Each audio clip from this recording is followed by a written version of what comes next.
اورنگزیب عالمگیر کے دربار میں ایک بہروپیہ اپنا بیس بدل کر آیا۔ بادشاہ نے پہچان لیا۔ بہروپیے نے انعام مانگا کہ میں نے سانگ رچایا ہے۔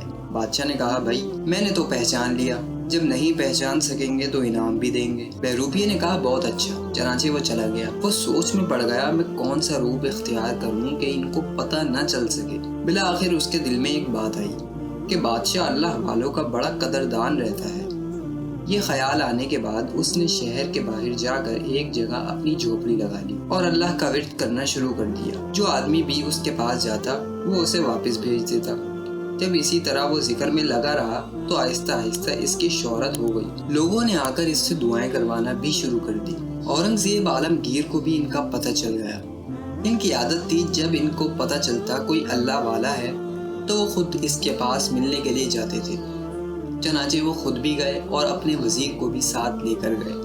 ان سے دعا کروائی اور ہزاروں دیناروں سے بھری ایک تھیلی ان کو ہدیے کے طور پر پیش کی۔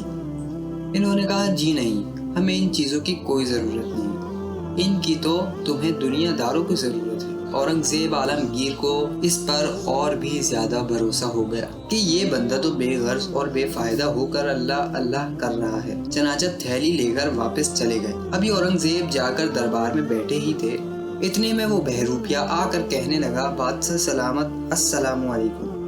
بادشاہ نے کہا وعلیکم السلام۔ بہروپیہ نے کہا بادشاہ سلامت، میرا انعام دیجیے۔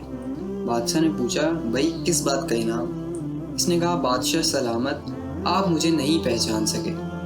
بادشاہ نے پوچھا بھائی میں کیسے نہیں پہچان سکا؟ اس نے پوچھا آپ ابھی جس بندے سے مل کر آ رہے ہیں وہ کون تھا؟ بادشاہ نے کہا وہ اللہ والا تھا۔ بہروپیہ نے کہا بادشاہ سلامت، وہ میں تھا۔ میں نے اپنے آپ کو ایسا بنا کر پیش کیا کہ آپ نہ پہچان سکیں، لہٰذا اب آپ مجھے انعام دیجیے۔ بادشاہ بڑا حیران ہوا اور اس نے انعام دے دیا۔ بہروپیہ نے کہا بادشاہ انعام تو بہت کم ہے۔ بادشاہ نے کہا میں تو بس یہی دے سکتا ہوں۔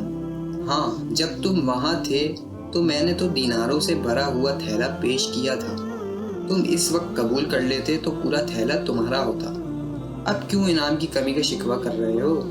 بہروپیہ نے کہا بادشاہ جب آپ نے مجھے تھیلا دیا تو خیال میرے دل میں بھی آیا تھا کہ اچھا موقع ہے تھیلا ہی لے لیتا ہوں، مگر پھر دل میں خیال آیا نہیں، اگرچہ تو بہروپیہ ہے مگر اللہ والوں کا بھیس بنا کر بیٹھا ہوا ہے، اگر تو نے تھیلا قبول کر لیا تو اللہ والوں کی مسنت بدنام ہو جائے گی کہ اللہ والے بھی اس طرح ہدیہ قبول کرتے ہیں، لہٰذا میں نے وضع قطع کا لحاظ رکھا اور میں نے تھیلے کو ٹھوکر لگا دی۔